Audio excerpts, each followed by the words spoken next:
everybody, welcome back. So we're in my wife's 2011 Honda Odyssey. We're going to be removing her factory radio to replace it with another factory radio. Same one, style is just that this one has the DVD. One of the little ones put pennies or something in there, messed it all up so it doesn't play DVDs anymore. So I'm going to be replacing this one. So some of you may want to do that, or you may be looking to replace it with an aftermarket. So right now we're going to go through the steps of removing the factory radio. Alright, so the first thing we want to do is remove the trim pieces. I believe we're going to remove this one over here, then this piece over here, and then we're going to remove this upper piece up over here. So the only things you really should need is an 8mm, probably not a shorty, a long one, or a shorty with extension on it. And your hands. We may need, a Phillips screwdriver, so I have it on a drill bit. And I normally would use a soft plastic tool to remove the trim. It's a trim tool to be able to get in here to help remove the trim pieces.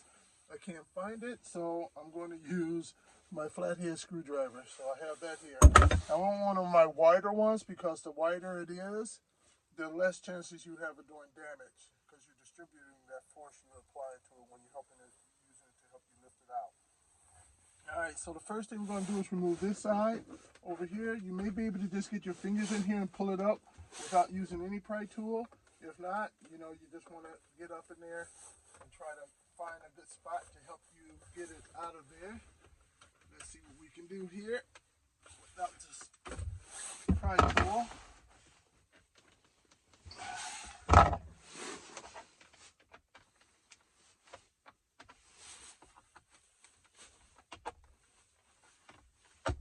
There we go. There's a spot. Once you find that one spot, it helps to start it all off. They're just push tabs up in there. And pull more upward towards you than downward because of the angle of the push tabs.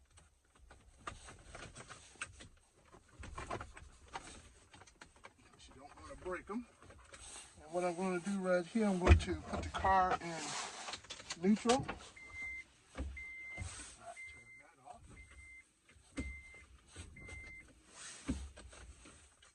And give me a little extra room over here. There we go. So that's one on. You can see the tabs up in there. Now we're going to go over to this other side over here. Let me see if I can pivot the camera that way for you guys to get a little bit more of a view. Alright. And now we're going to do this side over here. We're going to do the same thing as well. We're going to look for an area just to be able to get that. See it? There we go. There's my left spot. I actually got a second screwdriver here to hold that open while I work on the other spot. Alright. There we go. Alright. Second one off. As you can see the tabs. Luckily no tabs broken. What you may have, you see there's not one, the white piece on there, but you see them on the other ones. They just pop off, so it may still be in the hole on the dash, so you just take it out and slip it back on. That's all. Alright. And now what we want to do is remove this trim piece up here. Put that back in neutral, turn the key off so we don't drain the battery. So now to remove this one, it's the same thing as well. We just want to grab a good spot.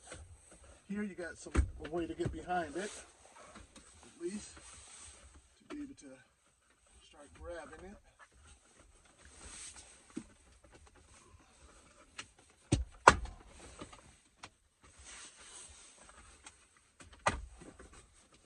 As you can see, the whole, not the glass part of this, but the trim around here comes out too as well.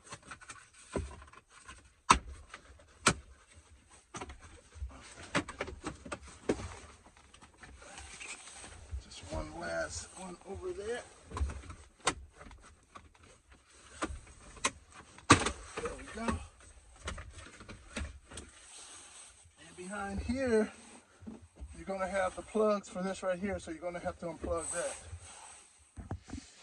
All right, so here's the view from behind there, so you can see the plugs. I believe you have 3 different plugs here that you want to unplug. They're pretty straightforward. You have a little tab on there that you just push down and pull it on out. And you would do that for all 3 to disconnect it.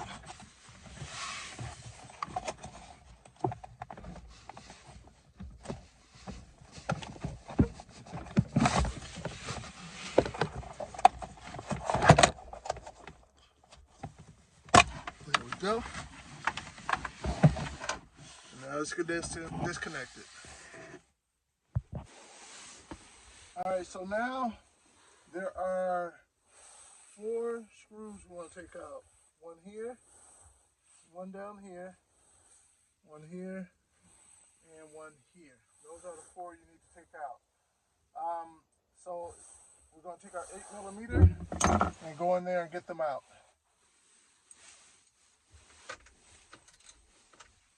And what I did too, I brung this right here. It's a magnet on the tip right there.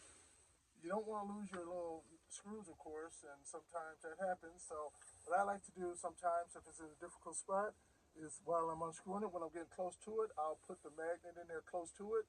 So once it comes out, the magnet will immediately grab the nut or the bolt, so it won't drop in a place where you can't get to it. Just a little helpful hint.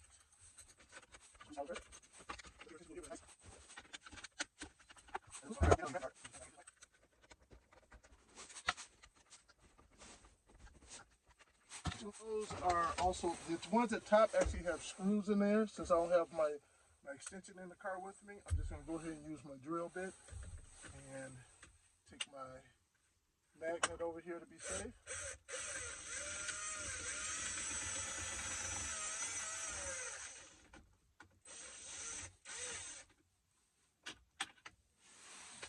See that? Bam! And one of the things you'll notice, the top bolts are longer, you can see that, than the bottom bolts. The bottom bolts are short. Top bolts are longer with this washer on there, and then you just got this these shorties for the bottom bolts.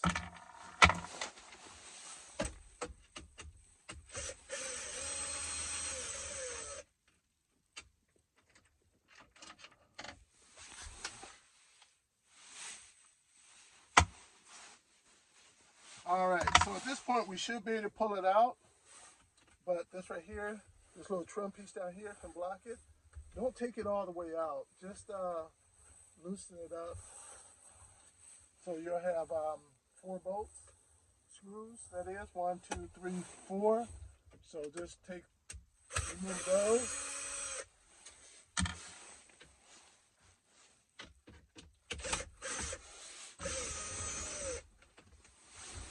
Now, from being in there earlier, I lost my 2 bolts over here, so those 2 aren't over in here.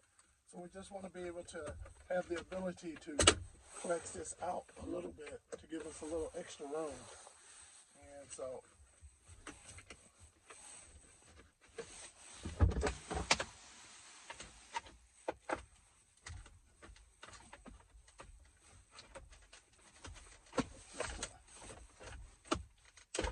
make sure to be able to have that little extra room with this being out a little bit.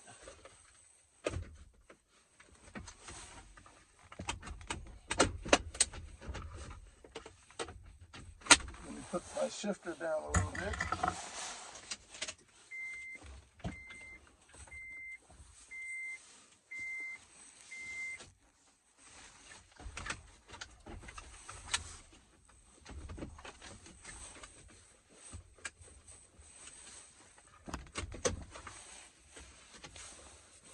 This glove box, see if I can get that to come out a little bit more.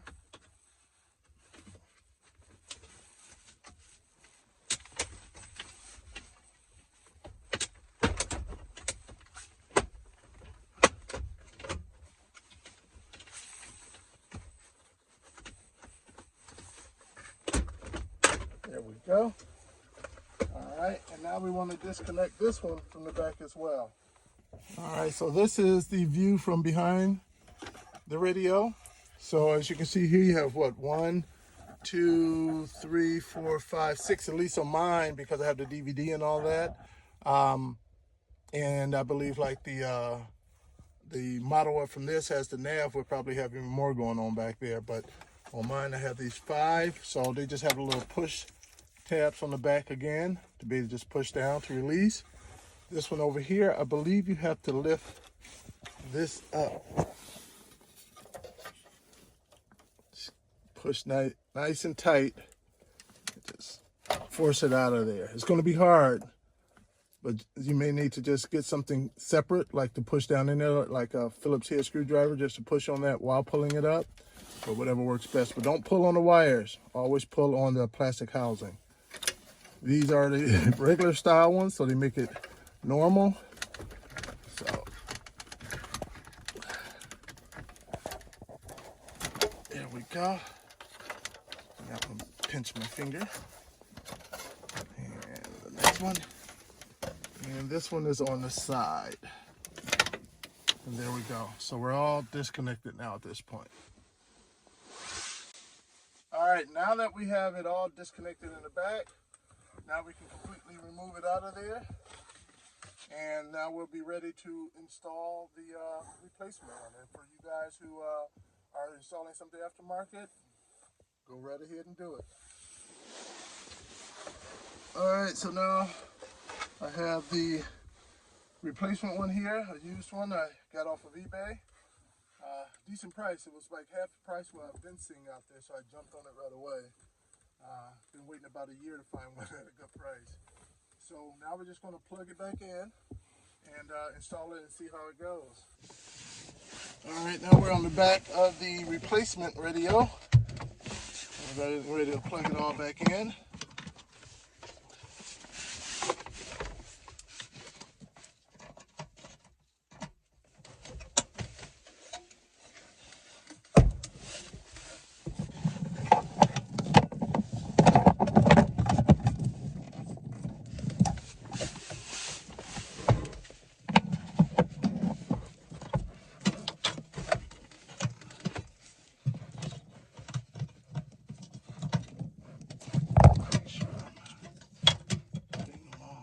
You don't have to worry about putting them in the wrong one.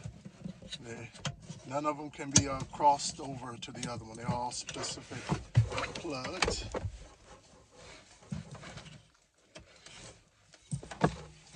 This is that one that had that swinging arm. Put that one in now.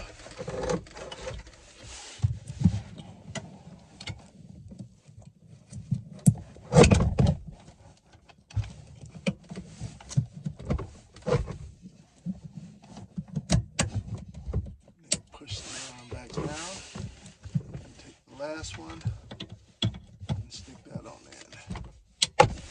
All right, so now we're all back in. All right, so now we're just going to start putting our screws back in.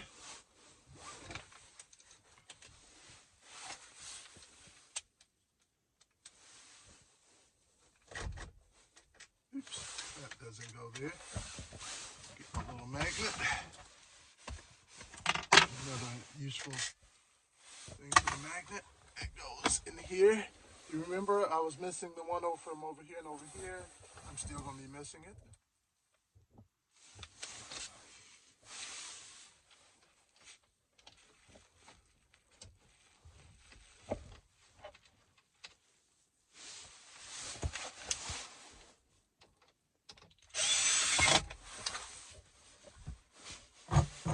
I should have one more down here someplace.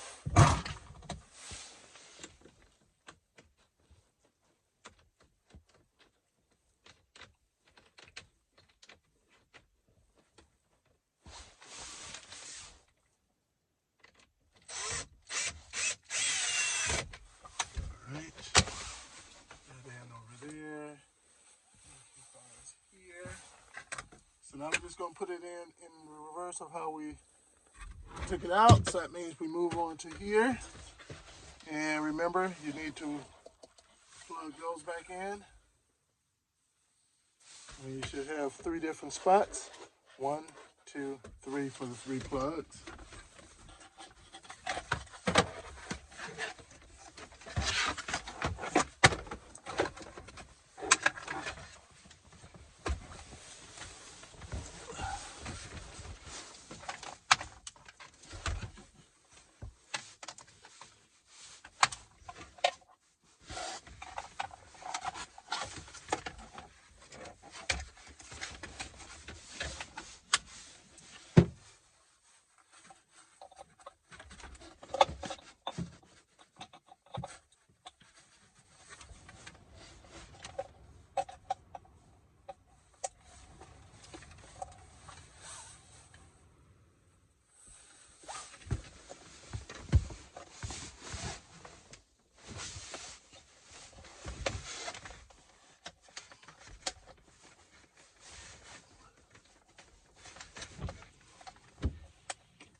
Just test everything out that you have plugged in. Make sure your flashers work.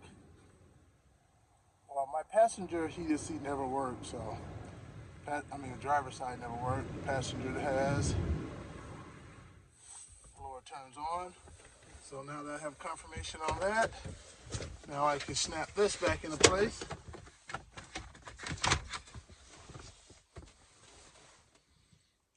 Let's see here.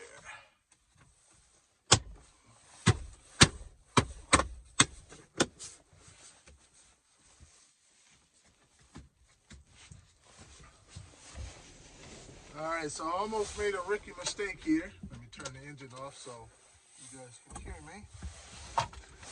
After putting the 2 screws in here, which again should be 4, I was about to put the plates on down here, but I hadn't put my 4 bolts on there. I'm sure a lot of you guys may have caught that. So remember, the long bolts go up top and the short bolts go at the bottom. So I'll start feeding those in.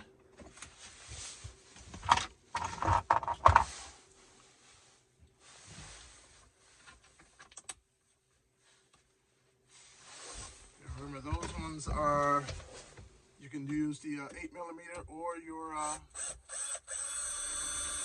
Phillips head screwdriver. And then we're going to put in the 2 bottom ones. And remember, those don't have the option to use a screwdriver, so you're going to have to use your 8mm to tighten those up. Right.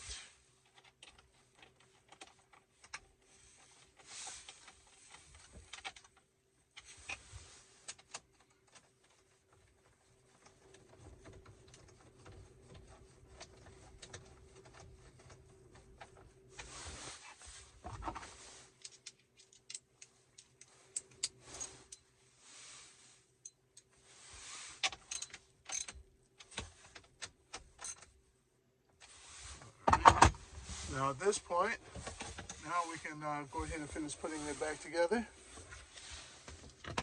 Put this on.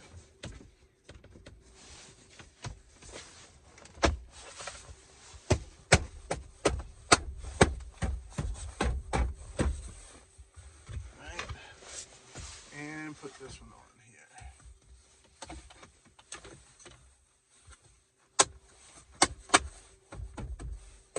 It's all installed in. Now I have to make a trip over to the dealership because since I changed out the radio, it doesn't recognize it as being the same radio. So my original trick of being able to just hold down the volume button to turn it on doesn't work. So normally you would just hold down the volume button for like 2 seconds and the radio will come on, and it has worked for me. But since it's a different radio, I'm going to have to go into the dealership to have them reset it.